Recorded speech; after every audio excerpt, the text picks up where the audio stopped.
আগে যখন আষাঢ়িয়ান্দি গ্রামে পালেরা ছিল না, বাংলাদেশ ছিল, বাংলাদেশে ইন্ডিয়া ছিল, তখন ওইখান থেকে আগেকার বুড়াগুলো আমাদের পালেরা বুড়া মানুষগুলো আসে আসে আসামে কাম করতো।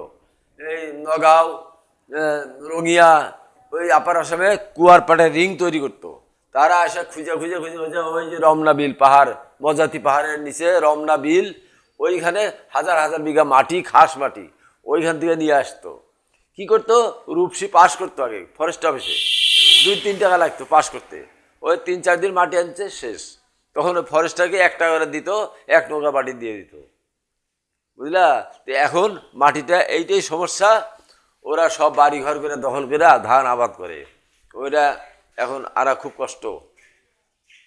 যারা মাটি আনে, আমরা পালেরা কেউ আনি না এখন মাটি, ওই মুসলমানে নিয়ে আসে। ওরা 1 নৌকা মাটি 2000 টাকা নেয়, 1 নৌকা মাটি 4 ঠেলা হয়, 4 ঠেলা মাটি 2000 টাকা দাম।